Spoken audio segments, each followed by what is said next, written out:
Here we go. Try something new.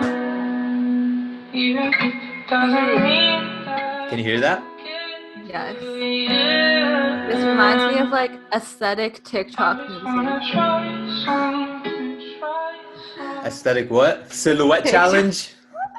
TikTok, not silhouette challenge. Hey, look, Rebecca, where's your silhouette challenge? I showed you yesterday, remember?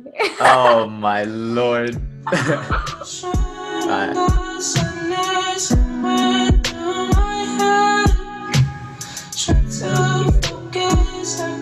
Whoa, this is not even bad. Who's this guy? You thought it was gonna be bad? No, because usually when I see like someone that doesn't have too many views on Spotify, I'm like, I don't know. Yeah, it's like a smaller artist. Yeah, I like it. I like it. Oh, and by the way, the song is called Slow Down My Thoughts by Zachary Knowles. Because we never say what song we're using in our intros. We have to start doing that, Rebecca. Yeah, I like that. Fair enough. Okay. Let's begin. Setting the So vibes. today we have a special guest, Allie Quee. Thanks for having me, guys. Don't Thank you worry. for stopping by. We appreciate it. So, do you want to introduce yourself a little bit? Sure. Hi, everyone. My name is Allie. I'm currently in my second year. I'm studying health sciences at McMaster. And since, as we all know, classes are virtual this semester, I am calling in from my home in Ottawa. Amazing. So, you're. There we go. Thank you for the sound effect. Yes. Giving it the old feeling. Okay. For sure. Um, So, second year is known to be the most difficult year. So, how are you dealing with things so far? Um, Things are going all right. I think in terms of academics, definitely some of the content is harder in comparison to first year, but I would say it's still manageable as long as you're able to stay on top of your workload. One thing that I have noticed though is I spend like a lot of time working on extracurriculars, like more time on that than on schoolwork sometimes. So that's just been something that I'm working on trying to balance a little bit better. Um, yeah, we're halfway through though, so. Yeah, for sure. I definitely struggled with anatomy in second year. How are you doing with that? Um, I think sometimes the content is like easy to digest, but sometimes I don't know if it's like the lecture or if it's just like the type of content that we're learning. It just like it's hard to get the information into my brain and it takes a bit longer than one might expect to go through a lecture. First semester was okay. The central nervous system and MSK stuff was a bit tough. But this semester it's more about like systems like the cardiovascular system, respiratory system, etc. So hopefully it's like a little bit more easier to study and understand those concepts. Amazing. wow, you're giving me so many flashbacks. I don't even like that. Oh my God. When you started talking about MSK, I was like, wait, what? I've Triggered. got, yo, Rebecca, I don't know if you're like me too, but that's like a part of my brain that I've completely forgotten. Anatomy, Jesus Christ. It That was was like so last year. traumatic. Listen, I'm not trying to make it like a big thing, but is like when before we got into anatomy, everyone was like, "Oh, anatomy this, anatomy that." So I got very scared of it, and then that image stayed in my mind. But in reality, I do think it was a very interesting course because you learned a lot. Mhm. The most you learn about the human body in all of health science is second year, and it is in anatomy. So I think it's one of the best courses in the whole program. But it's Yeah, just stressful because of what people tell you, right? Mm-hmm.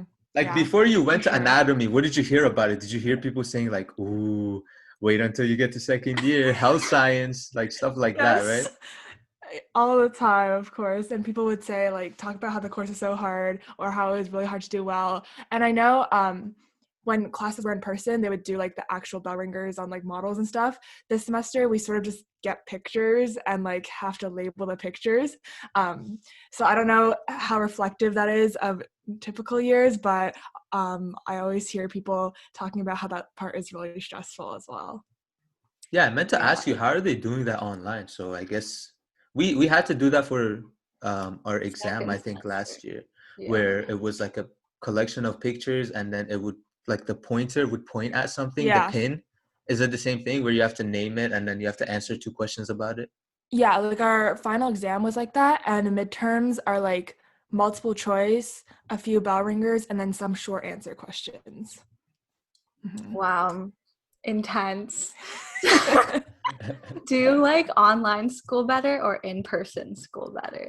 I would say I still like in-person school better, mainly because learning online, you really have to be self-motivated, especially like to go to class and stay on top of your lectures. And I find that when you're in person or if you have people to study with, like at a library or at a cafe, it's just much more fun. So yeah, I'm excited for when classes can finally be in person, hopefully sometime next year, if not fall, then winter. Fingers crossed. When will COVID ever be over? We'll Yeah. never know. Wait, did you guys hear about the thing that's going on with the new reset or whatever? What is it called? Damn, I I have no forget it. idea what you're talking about. So they said after COVID, there's no going back to the normal way that we used to live. There's gonna be this thing called the new reset or something. I don't know what it is, but pretty much nothing's gonna be the same the way it was before. Everybody's thinking is gonna change. Like it's gonna be a major reset in human history. I don't know. That's just a side note, but not trying to get too Well, morbid. yeah, I can see that. We've definitely learned a lot during COVID. I think like I definitely changed my perspective on a lot of things as well. Just to do with, being alone, being away from humans for a long time and like learning to teach ourselves things. What about you, Ali? Yeah, I think the past year has been a wild ride. There's definitely been some highs, but also some lows as well. And I think, especially having so much alone time, you really get to know more about yourself and become more self aware. And yeah, there's been quite a bit of personal growth. I feel like a lot of people have also experienced that themselves, especially in the last 12 months. For sure. Yeah, it's called the Great Reset. My bad. I just had to go back and look it up just to make sure. It's called the Great Reset. I didn't do too much research on this, so I'm not going to speak on it too much, but it's interesting. If you want to go ahead and read about it, it's called the Great Reset. Okay, so interesting. So you're doing things a little bit differently now because Yes. everything's online. Like you switched Mhm. your mindset a little bit. That's good Mhm. to hear. You honestly, I feel like second year, it was fun being in person. I feel like you guys missed out a little bit on the whole lab, like going to the lab and Okay, looking at the Ali, don't make cadavers. them feel bad No, about their virtual learning. no, I'm not saying. I'm not saying. You Like literally just said, I think you guys missed out on this. no, I'm not saying. Okay, that doesn't mean you're never gonna go back and do it ever again. Like hopefully, when it's opened up again, you should definitely go and get familiar with that. But okay, it sounds a little bit, yeah. Now that I'm saying it again, like it sounds bad, but yeah. Oh, it's all right. At least we had like a good start of first year / welcome week experience. Yeah. Oh True. So, God. Now it sounds like we're dissing the first years. Like, oh, you guys didn't even have a good welcome oh week. no. No, I'm kidding. No, it's all good. It's all good. I mean, it's like you can't run away from it, right? You have to say how it is. But I think the way we're coping with it is amazing, especially our program. Mhm. We were talking about this on the last episode with the Albi that came, and he's in first year. Pretty Mhm. much the way they're coping with it is very good. Like people are engaging, people are still talking together, people are looking at each other, Mhm. like unlike other classes and other programs. If you have electives, Ali, Mhm. just pay attention. Pay attention. Nobody wants to have their cameras on. Nobody really participates as much as people do in our classes. You know what I mean? It's just the way it's set up. That's what.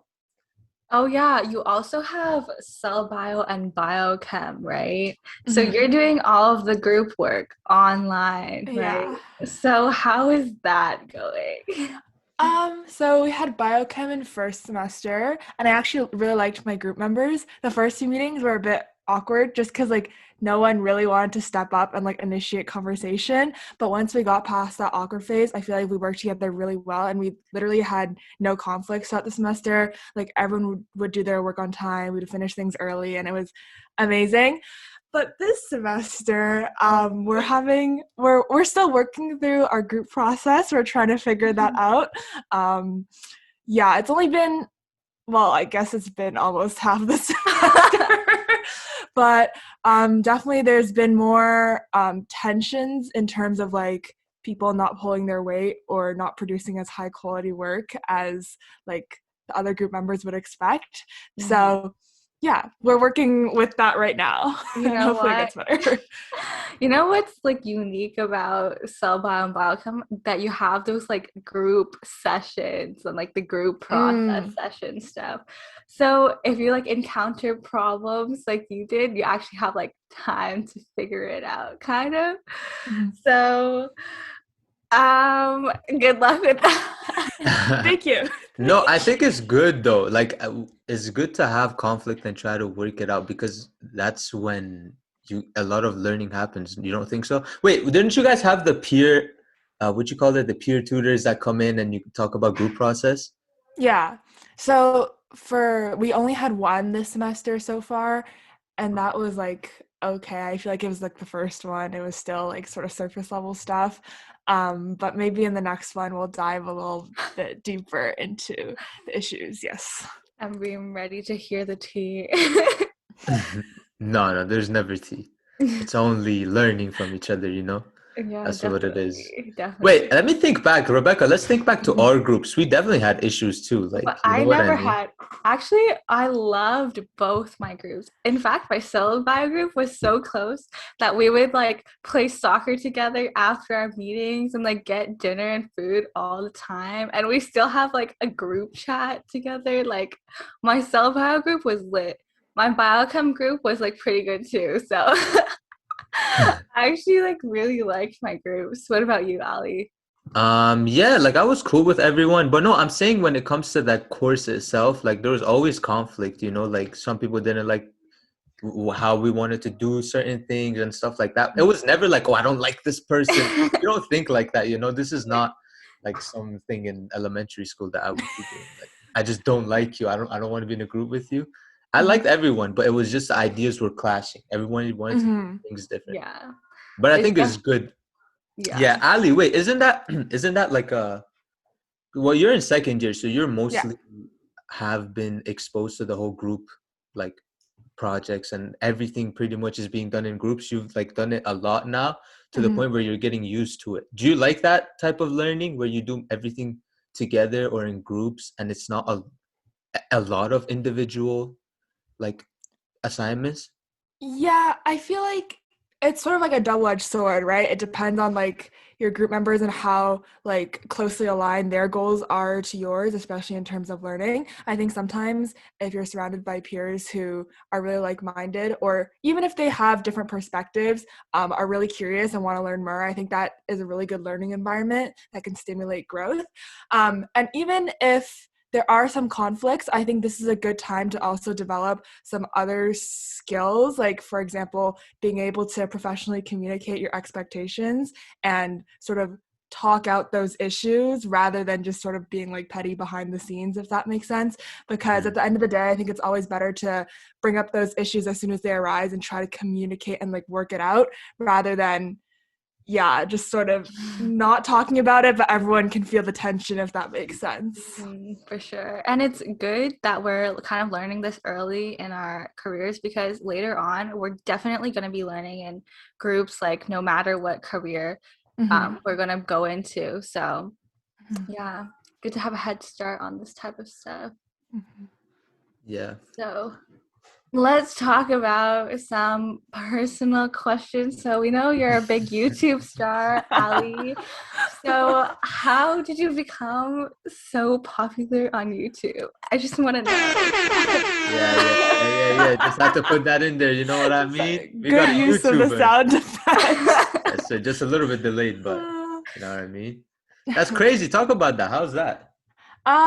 It's been going well. I think I originally got my start from like that one video that did really well. It was like the Canadian decision reactions video. I saw it. I'm your biggest fan. I knew that was sort of like an it's sort of like an unexplored niche because there's so many things about like US colleges and like US university admissions, and there's nothing really out there that's talking about like the Canadian version of that process. So that's the first video that sort of did really well. And I just sort of always like to make videos, but I was scared about what other people thought of me, so I never really started a channel until like the end of grade 12. And that's sort of like when you're seniors, you don't care because everyone else is younger than you and you're just like having fun with your friends. And that's sort of like how it started off. And then entering first year, I sort of became like less committed to it, just because a bunch of other things were picking up and I was working through the transition of like going from high school to university. But then someone actually recognized me at Centro. They were like, don't you make YouTube videos? I don't know. That just really motivated me to keep on making content. And yeah, it just kept on going from there.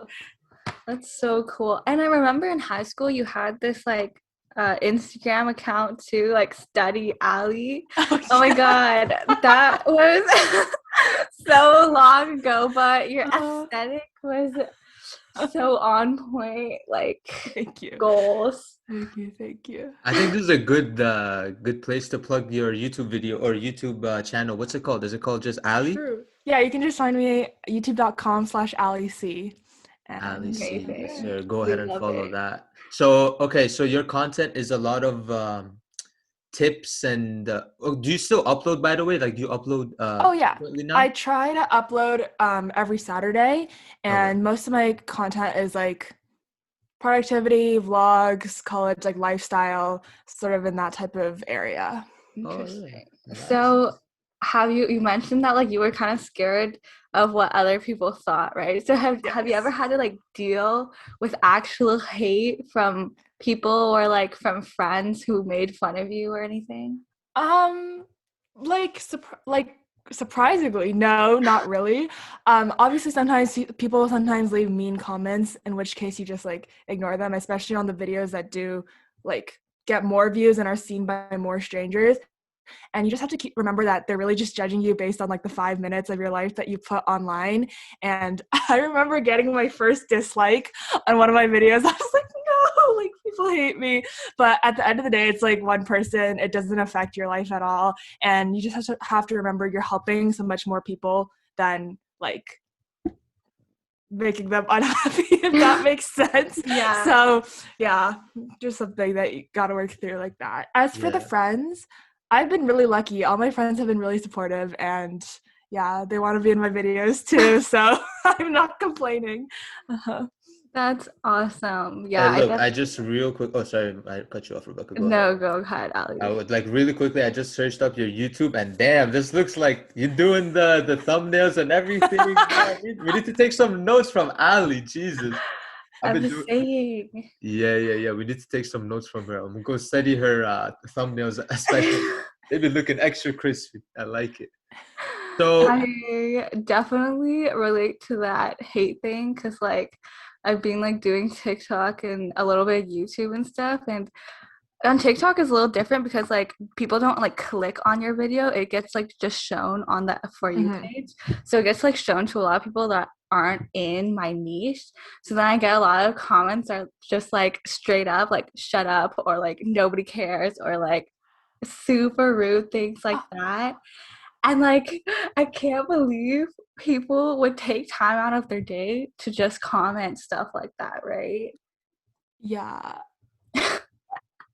like even if it wasn't the type of content they enjoyed, they could easily just have like scrolled past it and like not engaged with it. But no, at least they're boosting you on the algorithm. I'm saying, engaging like, in your content. Who's really winning here? Like me. So, wait, that's a very interesting conversation. I also just move on. If I don't like something, I don't comment. That's very interesting. Everybody go ahead and follow Becky. No, don't follow me. Don't do it. And then we got Allie C on YouTube. Nah, that's crazy. Wait, but okay, that's also another thing. I think our generation, especially, we're exposed to so much social media. I think everybody had that thought at least once in their minds that, oh, I should start making videos, or I should start making that SoundCloud, or oh, I should start, I don't know, recording a podcast or whatever. I think everyone our age has that thought. So the fact that Allie, you started it, and you had like a thing in your mind, you're like, I'm gonna just try it out. That's really good. I think that's you taking that first step to do that is really good. Yeah, and like putting yourself out there is really difficult. So you're my inspo, Allie. Yeah. Wait, what made you create the content that you create? Was it just like a gap that you saw, okay, people are not talking about this where I'm from, and then you just kind of wanted to fill that gap? Or was it something that I don't know, like how did you come about creating the type of content you create? Yeah, it was like sort of that, and also more just like personal motives, just to, like capture memories. And I just like making videos for fun. That was sort of how it started at like the end of grade 12, when I just like vlogged with my friends. Like we would go out, like go to like a cottage or something, and it was just really fun to like vlog the weekend and have a way to look back at those memories in the future. But definitely the videos that reach a larger audience are the ones that you like plan ahead of time, and you know that you're targeting this certain area or this certain niche, and those are more like informational, educational videos. And I feel like that's how you attract a lot of viewers to your channel. And obviously they'll stay for that educational content, but people are just really nosy and want to know what's happening in other people's lives. So I feel like that's why vlogs perform so well as well. And I love just like vlogging my life. So I feel like that's like a perfect intersection of the two paths. Definitely. So how do you balance time, like just doing everything? Good question. I feel like, I don't know, honestly. I feel like I'm always behind on one thing or another. So for example, if I'm like really ahead on school and everything's going really well with that, I'm not doing as much as I want with my extracurriculars or with my social media. But if the other part of my life is excelling, I feel like I slowly fall behind on school. So that's something that I'm still trying to figure out, how to find that sort of perfect balance. But one thing that has helped me is I've explored and tried different types of organization systems, especially in the end of like high school, beginning of first year. And I think I found like a system that works well for me now. And one thing that I really like to do is called time blocking. So basically, if I have, yeah. Same. Oh my God, I have a video about it. Yes, I love time blocking. Normally I like just time block for the next day. And if people who are listening don't know what time blocking is, it's basically when you schedule like certain chunk of your time out in your calendar to do a certain task. So obviously sometimes you have classes or meetings or appointments that are scheduled ahead of time. But then what I like to do is either the day before or the week before is fill in the rest of those little spots with potential tasks that I like to accomplish. And this just like gives you goals like to go through during the day, and like sets out the time that you want to spend on them, instead of simply a to-do list where I know I won't do like the tasks that I don't want to do at the end of the day, and they will just keep on getting pushed forward, if that makes sense. Yeah, and it gives you like, you know, exactly when and what to do at what time. So like you're never just sitting there like wondering what to do next, right? That's interesting. I'd never thought seen that like strategy. It's called time blocking. Yeah. Mm. Highly recommend. Yeah. Well, you guys have like the same brain. Y'all be completing each other's sentences. Oh my God. Look, it's that creator mindset, huh? Wait, okay, Ali. Well, you have a lot of experience with this type of stuff, like the social media stuff too. So for me, like let's say I'm someone that wants to start it up and I don't know where to begin. Like what's your what would you tell someone? What would be the advice you tell someone that wants to start doing something like that, wants to start their own TikTok or their YouTube or whatever? What's the biggest thing to keep in mind? What I like to say is like, just go for it. Like, stop thinking about it and just do it, because no matter what, the first time you do something, it will probably not be good. Like, if we're just being realistic, if you're making your first YouTube video or like you're writing a first song or something, the majority of the time it'll not turn out as like good as your expectations. Like, okay, rewording that. It might not turn out as good as you want it to be, or it might not gain traction right away. And I think that's totally fine. It's definitely a learning curve. And as you progress, you'll start to see like improvements in your content and as well as in your skills. And I think that sort of just comes with time. So I think the most important thing is just start it now, and then you'll be able to reach where you want to be sooner. Yeah, for sure. And like consistency, right? Yeah. Mhm. Great. Yeah. So what what are your future aspirations and goals with everything? Ooh, are we talking about like anything or like in social media in I specific? mean, social media, but also anything. Okay. Starting off with, okay, I guess we can start off with social media. Right now, I don't have any like particular milestones or anything that I'm like trying to hit. I feel like the past year I've had a lot of growth, both personally and like in terms of numbers over my social media platforms, and I'm really happy with that. And I want to focus a little bit more on my photography business that I just started pretty recently. Rebecca knows. Yeah, I started that in October, and things have been difficult because of like COVID and stuff. But we're working on sort of building that up and getting more experience and establishing a more like professional portfolio, if that makes sense with that. And in terms of other walks, like parts of my life, I guess academically is just like keep up the good grades. I'm not too sure what I want to do after undergrad. So we're keeping options open and sort of exploring that. And yeah. For sure. Check out Allie's photography. I had a photo shoot with her last week. It Yes, was sir. great. If you want to check out my Instagram. Come on. What is this? Plug City. Wait, but I'm gonna be honest, Ali, you took the best pictures on all of Rebecca's Instagram pictures, so I give you props for that. Like, out of all the pictures, that one was the best. At least quality-wise, I like it. Like the quality was insane. And see, I like it when I look at a picture. I'm like, a photographer took this one. You know what I mean? Like, you could tell. Yeah, it's true. I think it's like my most liked picture too. So like shout out to Allie. It was so cold that day too. It was literally feels like -30 outside, and we had to take a break like 10 minutes in. And mind you, I was wearing like a cropped shirt as well. It was so cold. Oh my God. The things y'all be doing for the gram. Well, Ali does you do like wedding pics and stuff, right? Like couple pics or whatever. I don't know. Yeah, I did. I've done like 2, and I'll be shooting a wedding later on this year. But I also really like, other than just like plain portraits, I like working with businesses. So whether that be like going on site and shooting their location or like their products. So I actually reached out to like a local cafe called Equator Coffee, and that was one of the first like small businesses I worked with. And that was so fun. I got to shoot latte art and baristas at work, and yeah, I really enjoyed that. So that's something that I would definitely want to do more, but COVID restrictions make it a bit difficult, so we're just trying to work with that and make the best of the situation that we have right now. Yeah, and it's great that like you actually follow the restrictions and stuff, because so many kids these days are just ignoring things. Okay, so do you have a significant other at the moment? I knew you were gonna ask that next.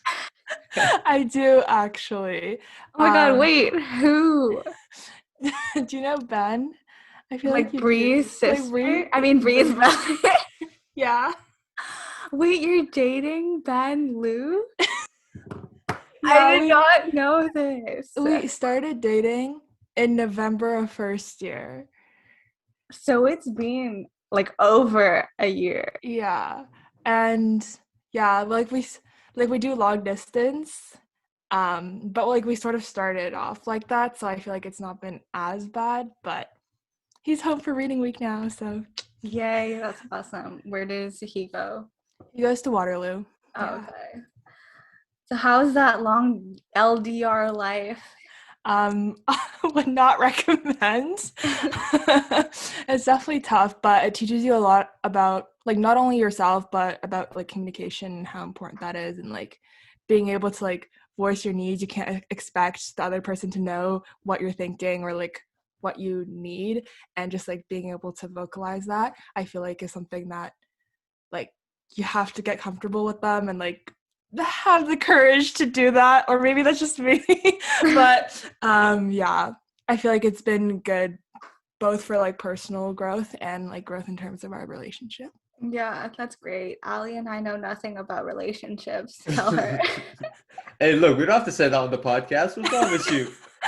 Let You me. already exposed yourself on the Valentine's Day one, so Nah. It's by choice, Rebecca. That's how I justify yeah, that's it. keep And look, telling yourself that. yeah. Look, I can have a long distance relationship, but I don't want one, so I'm not going to do it. Interesting. See, I don't know if I could do an LDR because I'm the type of person, it's so bad that when something bad happens, I I don't like tell the significant other. I like go to someone else and like tell them. Oh, I see. Yeah. Yeah, I just don't share my feelings anyways, so it's like that's not a problem. Well, at least it's working out for you. So But one good thing about long distance relationships is because I also, when I was in a relationship, the girl I was seeing was very far. Like I had to drive like an hour to see her, which is not that far, but for me it was like we go to different universities. Mm-hmm. But it's like um like it's good, like it's very fun when you see each other because like you haven't spent a long time with each other. So the Mm-hmm. times you do have with each other is way more like productive and more fun, and everything feels way better than if you saw the person every single day. You know what I mean? So Yeah. that's one like little caveat, like a good caveat, which is not really good, but in your mind it feels better. But yeah. Well, I actually want to talk to you about the TED Talk that you have. How did you get into that? Is there a way that other students can get into that, or was that something you had to apply for, and like it's a completely separate thing? Yeah, so this year the conference is actually tomorrow and I'm actually one of the co-organizers. So I'm not actually doing a talk myself, but I'm sort of working to plan the conference. Oh, okay. And how I got involved with it is in first year, I saw like a post on Facebook, which was like advertising executive team applications. And I just sort of applied on a whim to be a marketing director. And I guess my experience with like social media and stuff and with like Wix helped out with that because I somehow got the position and I worked with another person, like a co-director, and we sort of like managed the marketing for that year. And the conference turned out really well. It was an in-person one, unlike this year's. And after the conference, the past co-chair went on maternity leave. So she sort of passed down the role to me and another exec member who's my co this year. And yeah, we've just been working on planning the conference, and it's been let's just say it's been more of a commitment than I thought it was going to be, but it's exciting to see things starting to come together, especially since conference is tomorrow. So I'm really excited to see how that goes. So who is speaking at tomorrow's conference? So we actually have 8 speakers, and yes, let's see. Well, one of them is Chika.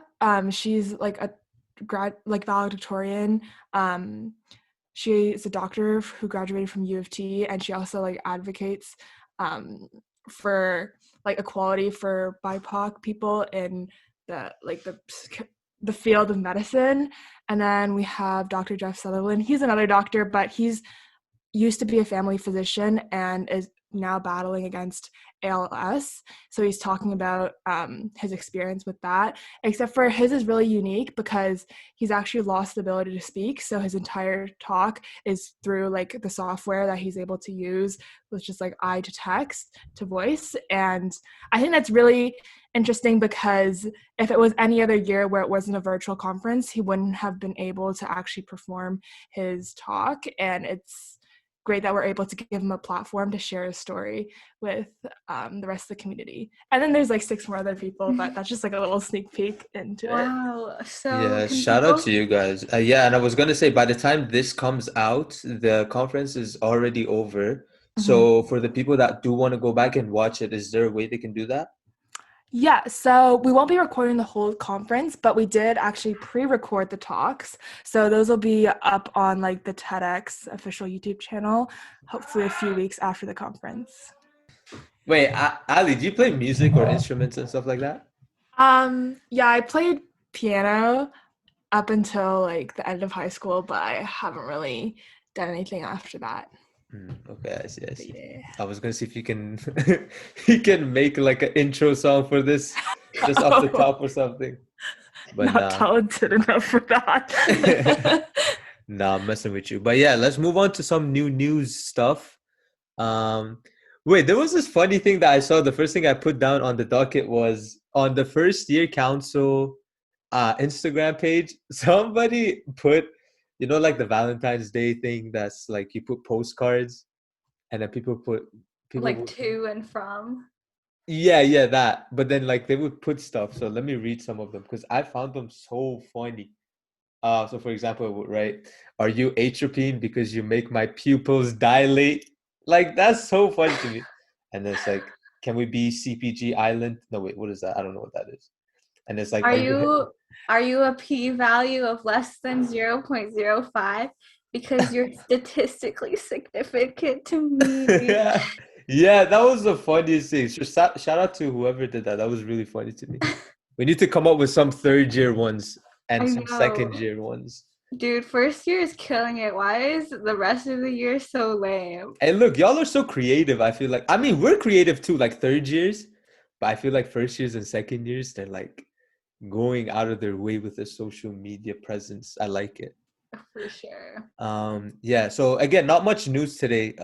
Again, I don't know why, but like every time I try to look into what's been going on, there's not much. Another thing that I had was the BHSc fashion show that's coming up. And that one is going to Oh, be. Allie's doing some stuff with that too. Oh yeah, what day is that again, Allie? I believe it's on. Actually, let me check my calendar just to make sure I don't give the wrong date away. I believe it is on the 13th of March. 13th of March, yes, and that's going to be all virtual. So, Mm-hmm. Another interesting thing that we have yearly, but this time it's going to be very different. So we'll see how that turns out. I'm sure that people were planning it way in advance, so it's going to be great. Yeah, I saw they have they like posted their loungewear edits, I think, on Instagram. Super cute. I made that. Really? You did? Yeah. Wow, look at you. That's lit. Yeah, go ahead and check that out. I don't think there is a lot of BHSC events that all of everyone, the whole cohort is involved with. This is one of them. I think we should have a lot more of these things where first year, second years, third years, and fourth years all together, everyone's involved. You know what I mean? So that's Yeah. why I really like events like these ones. Like the musical as well. Yeah, musical. Yeah, I'm trying to think if there was. Yeah, the main one I can think of was this. They always hype this one up every year. I like this one. Yeah.